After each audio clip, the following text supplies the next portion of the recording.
European Union leaders are going to ratchet down on Theresa May as she offers the bloc's heads of state an insight into the UK government's promised white paper on Brexit on her visit to Brussels, which could spark a stinging rebuke from Emmanuel Macron. Mrs May will update her fellow European leaders on Britain's departure from the EU, with European Council President Donald Tusk in agreement that the Prime Minister should bring her counterparts up to speed at the Council's June summit. While a discussion is not expected between the EU 28 leaders on Brexit, the Prime Minister could be subject to a number of demands for further clarity on how the future relationship will shape up between the bloc and Britain. Express Co UK understands. A senior council official says the presentation is solely in Mrs May's hands. However, in order to adhere to the October deadline for competition of the withdrawal agreement, the Prime Minister will have to be quite explicit on the future. Draft conclusions published ahead of the meeting in the Belgian capital stress the importance of an intensified effort to conclude the withdrawal agreement.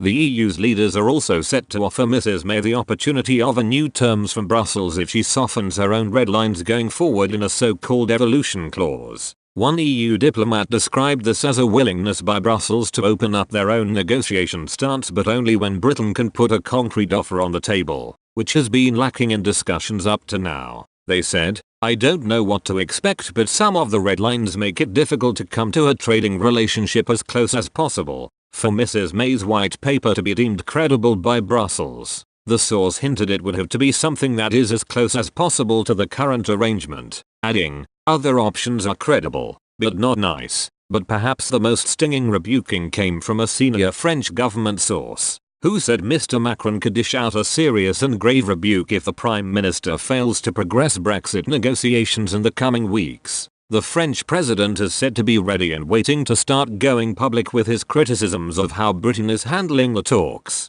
Other EU diplomats have been keen to reinforce the Council's Article 50 conclusions, which will be agreed by the remaining 27 leaders on Friday evening. Collectively, the bloc believes their stance is tough, very clear and very sharp when it comes to delivering an outlook on how negotiations are progressing. One diplomat even hinted Britain had forgotten the so-called transition is a done deal, because the agreed terms are interlinked and part of the final withdrawal deal. Brussels have slowly been spreading warnings about the possibility of a no-deal scenario, telling member states to brace for every possibility. In a visit to the Irish Parliament, European Commission President Jean-Claude Juncker said no deal is neither a desired or likely one. He added, "With pragmatism comes realism. As the clock ticks down, we must prepare for every eventuality, including a no deal. This is neither a desired or a likely outcome, but it is not an impossible one, and we are getting ready just in case. We will use all the tools at our disposal."